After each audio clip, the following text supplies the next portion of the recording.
What's up, guys? Time for one of the most spectacular, ambitious, creative, and at the same time attacking system against the Sicilians. What is even more interesting, you can use the Velimirovic attack against Najdorf, against Rauser, and against Scheveningen. So with the following lesson, we're just going to, and with the following system, we're just going to complete 3 openings: Najdorf, Rauser, and Scheveningen. Let's go, enjoy the lecture, and hope you're gonna come up with so many nice and beautiful masterpieces in the future. Let's go. First of all, you know that I told you that it may happen in different kinds of positions. So after c5, knight f3, d6, d4, c takes, knight f6, knight c3, Velimirovic attack solves 3 different systems. First, against Najdorf, you go for Sozin.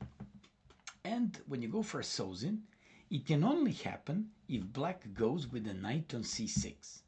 So one of the preconditions to have like Velimirovic attack in your games is to go by black e6, bishop e7, knight c6 structure. It's one of the most typical, one of the most common in practice, and it may happen in like, I believe, 40% of your Sicilian games incomplete.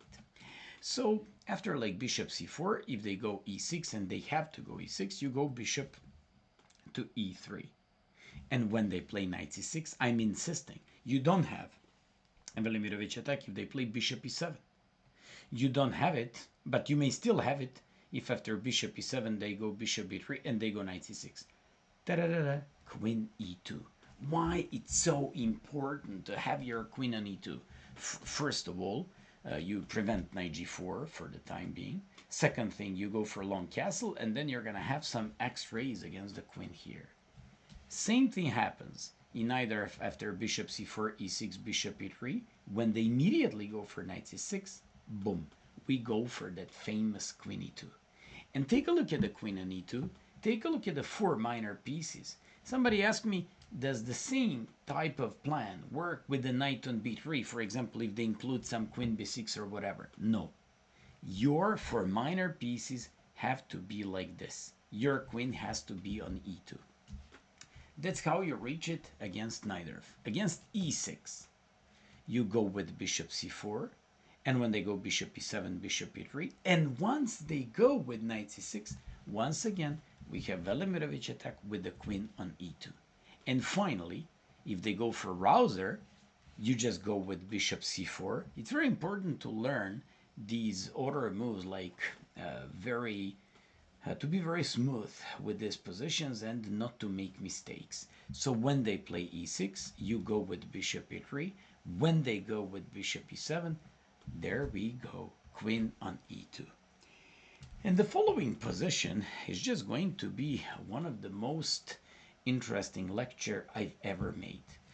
Also, I'm just going to make this lecture in a little bit more entertaining way, because I won't just, you know, like publish out here like tons of analysis like I do in some of these videos, but I'm actually going to teach you the principles how to attack with the setup of pieces like this, and with seemingly a little bit weird, or let's just say different, queen being on e2. So let's go.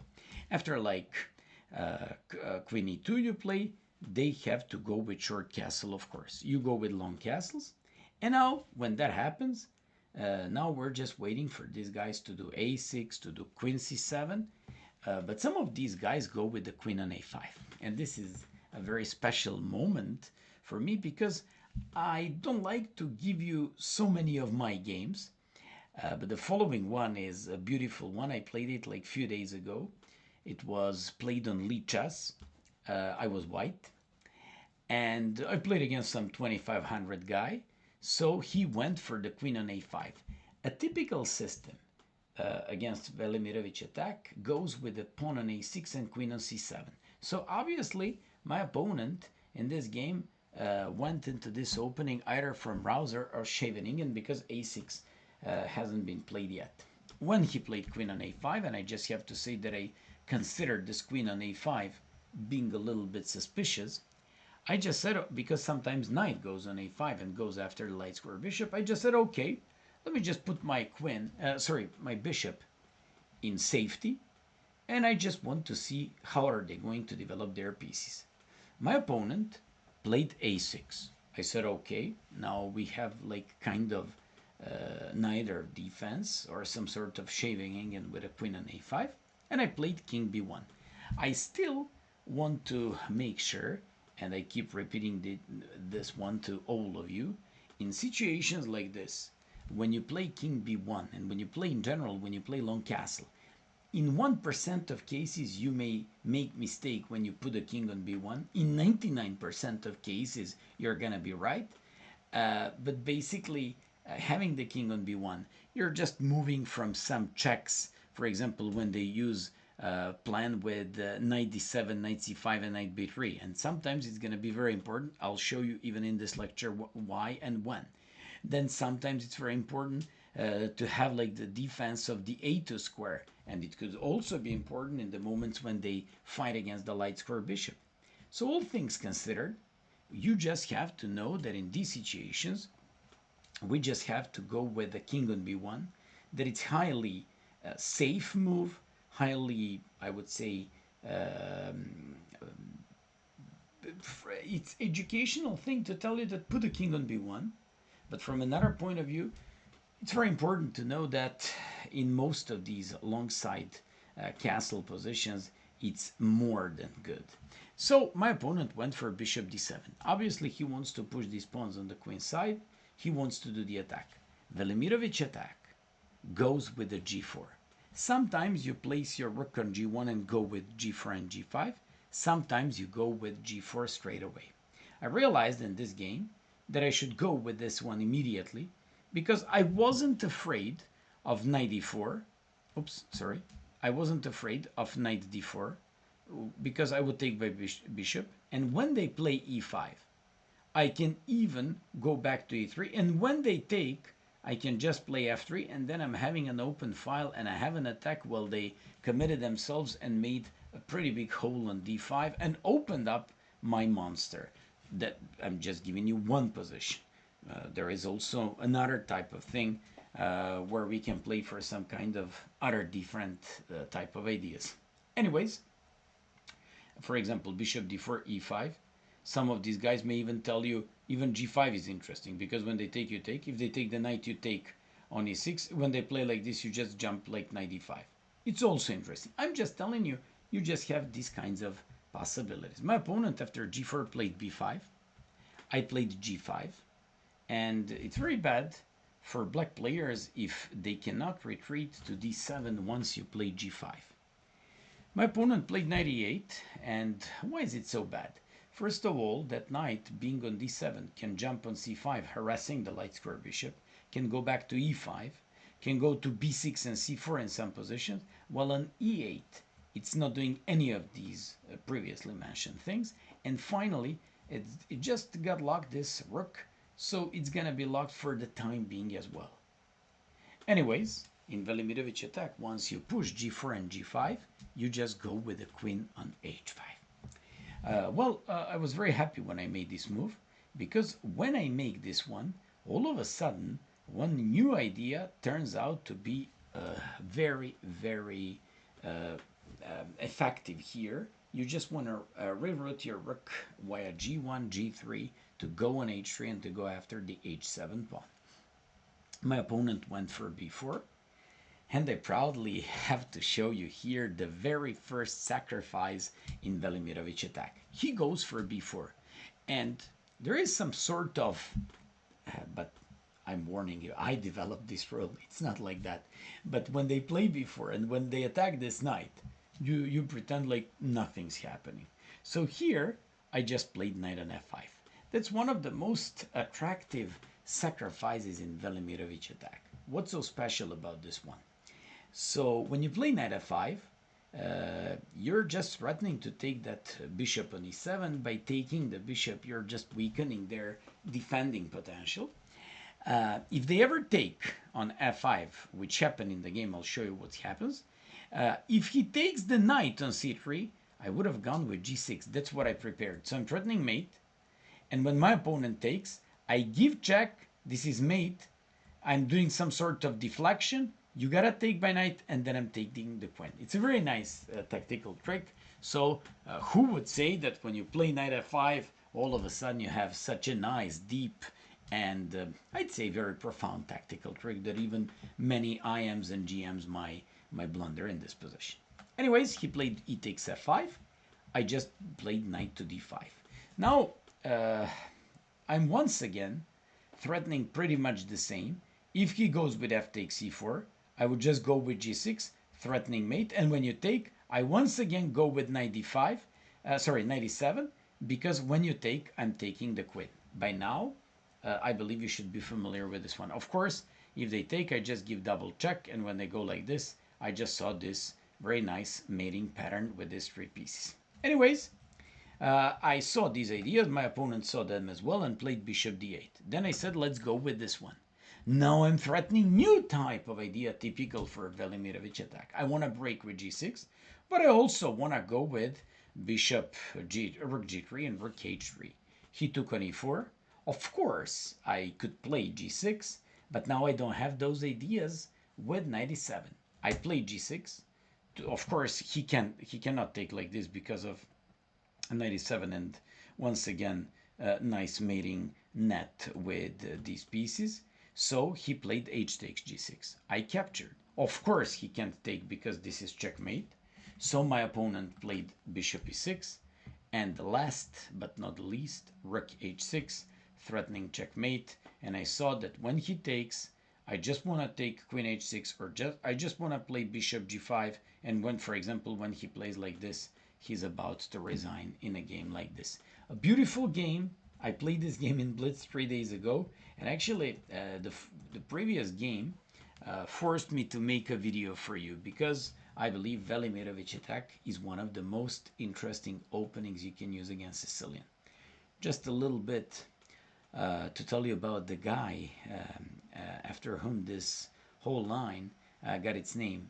It was a famous Yugoslavian, or actually Serbian player, Dragoljub Velimirovic, a legendary Serbian GM who was very successful when it comes to crazy chess in his Benoni, in his Dragon, with his Velimirovic attack against Sicilians. He was very known for his simply fearless style with lots of sacrifices, with lots of attractive, like lines all the time. And when I teach some of my, let's just say, talented, attractive, and students who actually like tactics, I like to teach them according to Velimir's games.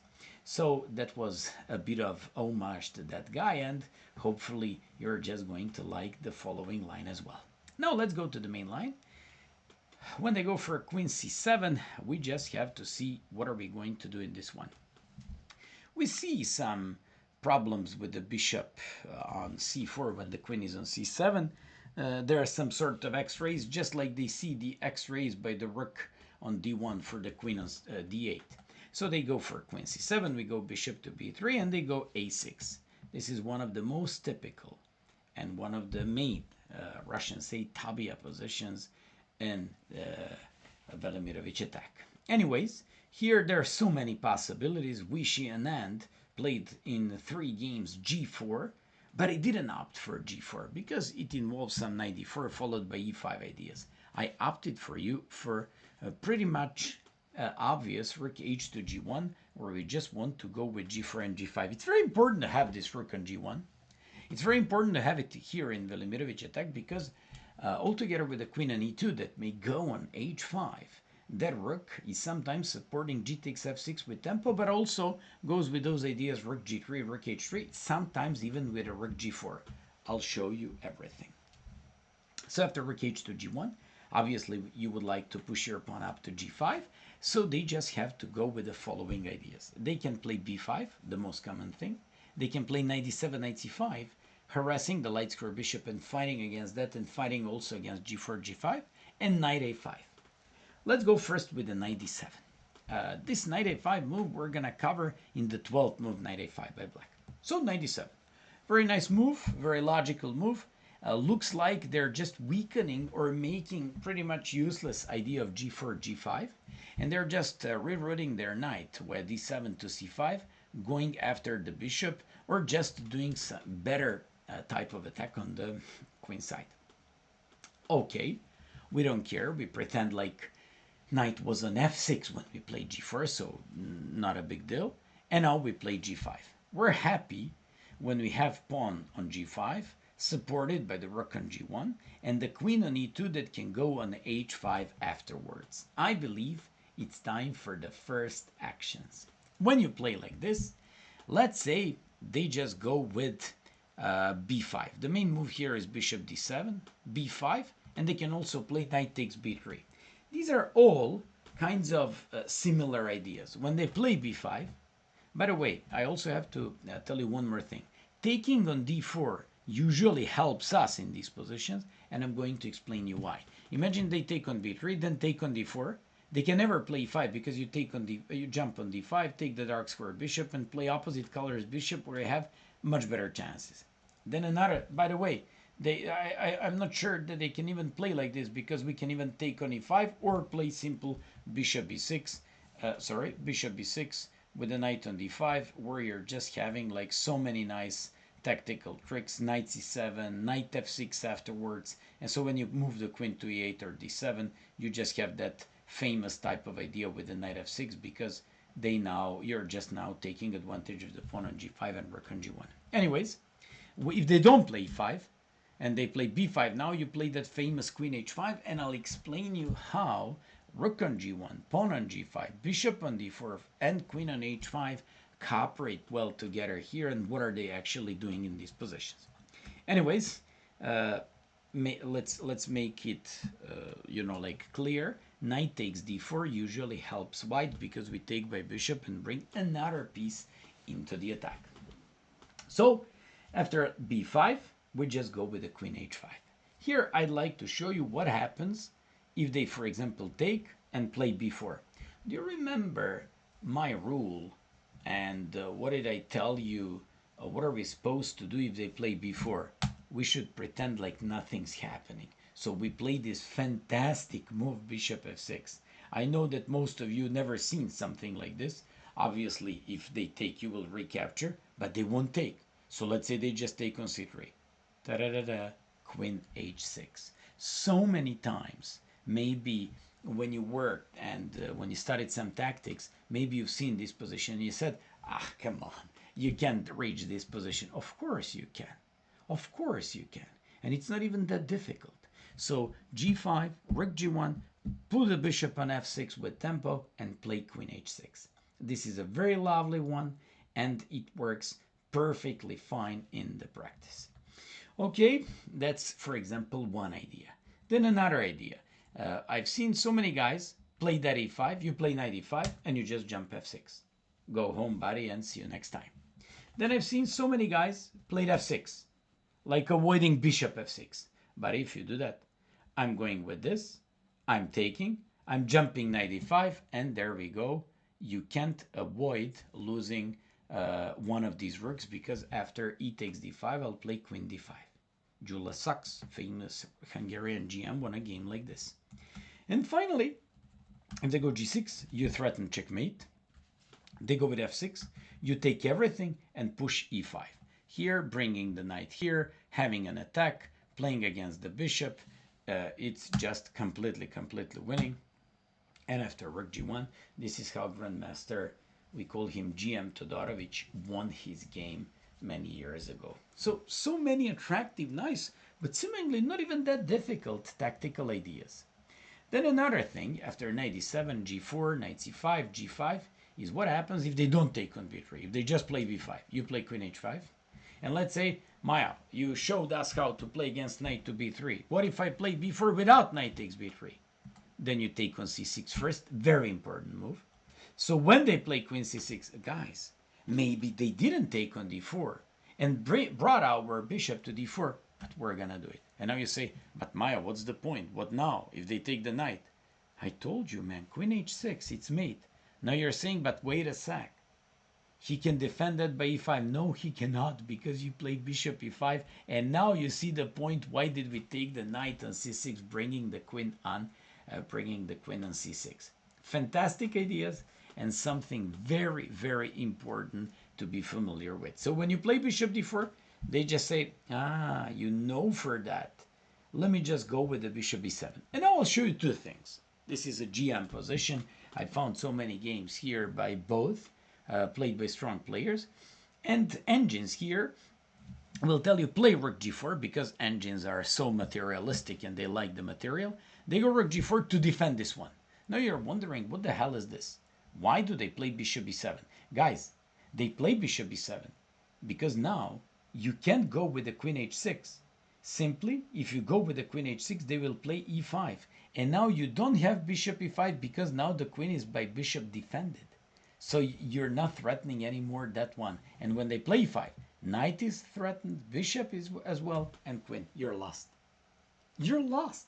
Just because the queen on c6 is defended. And that's why, after bishop d4, believe it or not, seemingly logical b takes e3 loses to queen h6, but bishop b7 looks like holds everything. What's the point? When you now play rook g4 to defend this one, they take on c3, you play rook h4 to mate, they take on b3, and they take on b2 and take on e4. Believe me. You just need a technique of Anatoly Karpov to win this. You are better here, but it's very difficult to win this game. So that's why I'm suggesting you something else.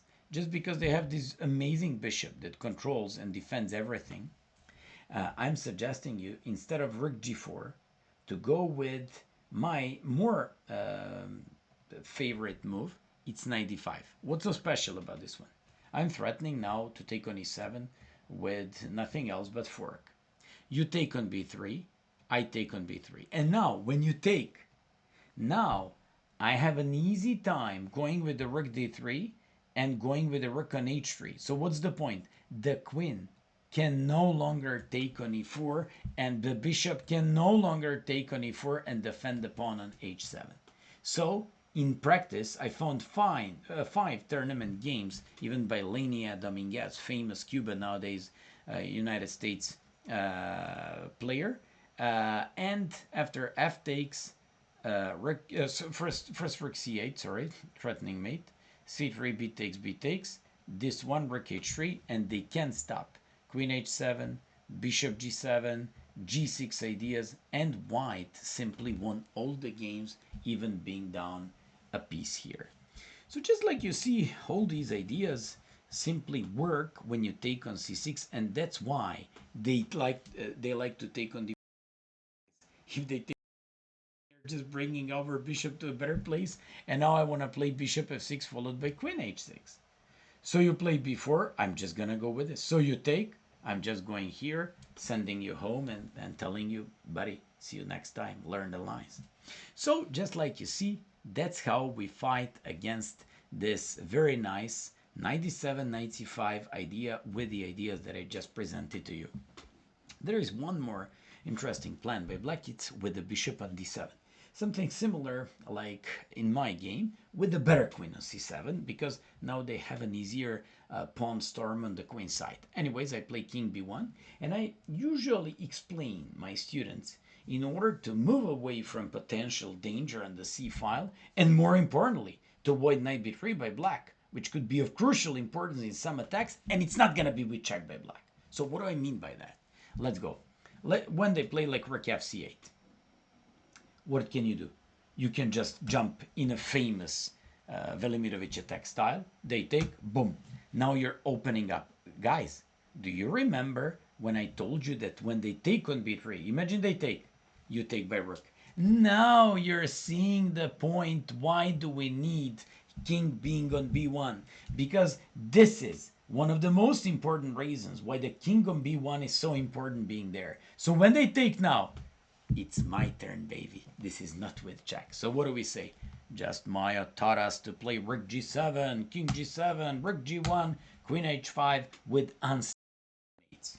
I this one, and this is the thing to go on and this is the thing to follow these positions. Anyways, instead of this, let's imagine your opponent, instead of bishop d7, king b1, instead of rook f8 goes with b5, queen h5.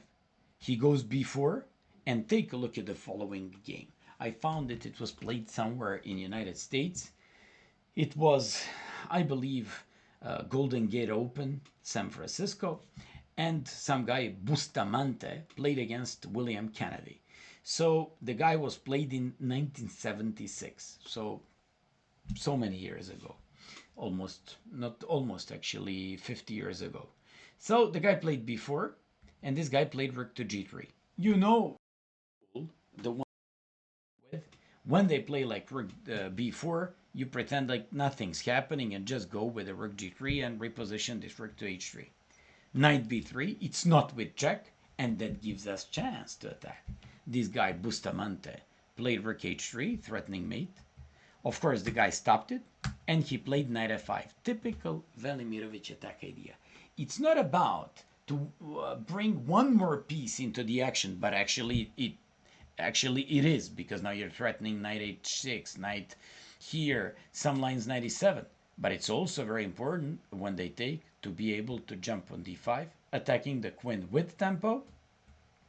And when they play queen d8 with tempo, and when you force the queen, it's just important not to control it twice on f6. You go knight f6. When the guy captured, played queen e6, Bustamante ended up this game in beautiful style. Queen h6. What a nice way to finish the game. He now threatens mate in these two squares. When they take, first check, and after this, first check, and after this, rook h6. I really like this game. It was played like 50 years ago, but this guy Bustamante, even nowadays, he would fulfill all these analyses with the top ideas and moves. Also, this game just shows you an importance on having the king on b1 instead of being on c1. Beautiful one. And I showed you what to do after knight d7. Let me just show you what to do against main move b5. When they play b5, you just go g4. Now they have two moves. They have b4, most logical and I would say one of the most tempting follow-ups, or knight a5. If knight d4, you always should capture, and I believe I explained you. Guys, they played b4. Show me one game during the whole lecture where after b4 you move the knight. No, you play g5. And this is a very important tempo in Velimirovic attack, because if they take on c3, you would just take on f6 and pretty much kill them, because you're threatening both rook g7, queen h5, or taking the bishop. That's why they gotta move the knight. You play queen h5. You know the rule. The knight on c3 is under the attack. Move all your pieces into the attack. Although, don't forget, if you want to play queen h5, you need a rook being on g1. So after b takes c3, now another piece goes into the attack. Some of my students once asked me, Maya, why this and why not rook g3? Because rook on g1 keeps an eye on any f6, knight f6, bishop f6 ideas, while this rook goes into the attack. So after queen b7, to go after the pawn on e4, to take and to defend on h7, you just say, see you next time. I explained us rook g4, defend it, and go with this one. That's another reason why you actually go with a rook on d3, while you keep the rook on g1 for these even defensive attacking ideas coped with the rook g4. I just showed you what to play against knight e4, what to play against knight a5. Against knight a5, you play g5. And for example, they gotta take on b3. Now you're listening very carefully and say, this guy said they gotta take. What does he mean? Why not knight d7?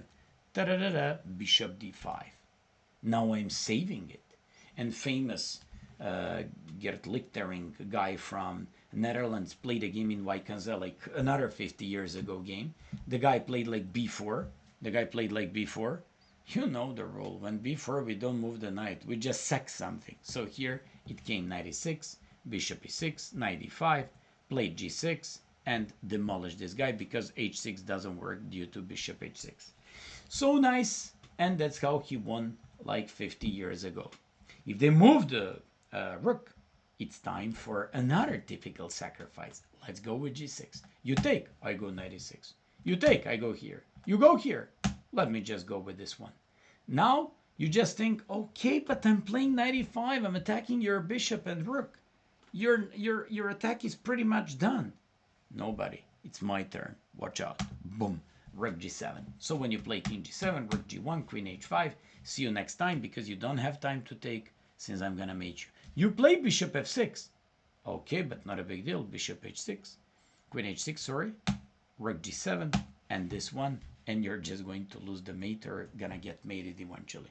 A beautiful, beautiful, beautiful possibilities for mate. So after knight a5, g5, if they don't play knight d7, but they play what I told you that I have to do, knight b3, a takes b3, knight d7, a specialty here for white is f4. Jonathan Nunn played a game against Arahamia, Ketevan Arahamia, like many years ago. Jonathan Nunn played f4, and they gotta play b4. If they play rook e8, boom, you're just breaking them with g6. If they play b4, guys, show me one game, one position where we move the knight. No, we won't move it. We're just jumping knight f5. So this is exactly the point. None jumped on f5. Arahamia didn't take. I found more than 30 games played in database like this. Knight d5, e takes f5. Now you're threatening some f6, knight d7, and so on. And after this, bishop d4. Funniest thing is that they can't play bishop g5 because you go queen h5. And now they're just lost because bishop is falling like the pawn here. And if they go with bishop b7, which is seemingly the best move, you're just killing them with g6. It's a very nice connection between the rook on g1, bishop on d4, and pawn on g6. And guys, finally, if they don't play like knight a5, but they play b4, you definitely have to remember that we never do anything with this knight, but here we take on c6 first, and setting that knight actually for the d5. Once again, if we don't defend the knight, we play g5, queen h5, and the rook to d3, and so many other things. But when we want to move it, we're just moving it to d5. What's so special about the knight on d5? Well, if they take by knight, you take, and you carry on with pretty nice attack. If they play takes d5, you play g5. And when they go with knight e4, you play bishop d5. So you're winning it. If they play queen b5, you're playing queen b5, taking, and in an endgame like this, you should be better. This was the best possible line I could find for black. Even in this one, of course, we're just better because they are having like 3 pawn islands. They're having so many weaknesses. And according to all these things, we're just doing better. Hope that you enjoyed in Velimirovic attack. Hope that you enjoyed in this presentation. And I'm waiting for you to make so many nice, beautiful wins. Enjoy and tell your friends about the channel. Bye-bye.